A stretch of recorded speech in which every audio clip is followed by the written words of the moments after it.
أشهر أنواع سلالات الأغنام في مصر الخروف البرقي والخروف الرحماني والخروف البلدي أو الفلاحي، مش كده؟ فتعالوا نتعرف في الفيديو دوت على الخروف البرقي.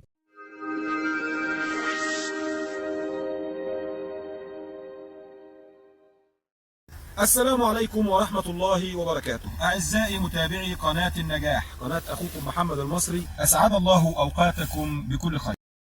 ليه الخروف البرقي سموه برقي؟ أو في بعض المناطق بيقولوا عليه برقاوي. أولا سلالة الخروف البرقي هي سلالة من أفضل أنواع السلالات اللي موجودة في مصر، وأصل السلالة دي يا جماعة هي سلالة أصلا نازلة لينا إحنا هنا في مصر من ليبيا، وانتقلت لمصر مع الليبيين أثناء هجرتهم لمصر أيام الاحتلال الإيطالي لليبيا، وعشان كده اتسمى الخروف ده برقي نسبة لموطنه الأصلي اللي هو إقليم برقة في ليبيا. وفي تونس والجزائر والمغرب بيسموه البركي. البركي مش البرقي، البركي. وشكل الخروف زي ما هو معروض أمام حضرتك في الفيديو اللي انت شايفه، فمن شكله تعرف تميزه بسرعة وبسهولة وانت بتشتري. شكله مميز جدا جدا زي ما انت شايف. هو خروف حجمه صغير شوية عن البلدي، وصغير برضو شوية عن الرحماني. أنفه مناخيره يعني مستقيمة، ودي ميزة تميزه بيها بسرعة عن أي خروف تاني. خروف لونه في الغالب بيكون فاتح، لونه شبه لون التراب. اللية بتاعته صغيرة الحجم ومثلثة الشكل. وطبعا لأن الخروف البرقي قائم أصلا على الرعي والمشي كتير، فهتلاقي رجليه رفيعة عشان تساعده على المشي كتير. قرونه مميزة، تلاقي القرن عريض وقوي.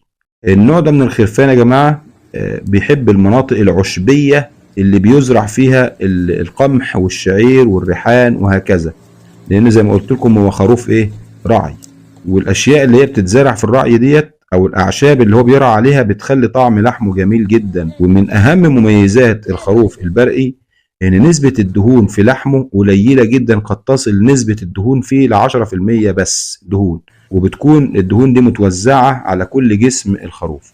الخروف البرقي اللي معدي ال6 شهور وزنه بيكون من 30 ل 50 كيلو جرام.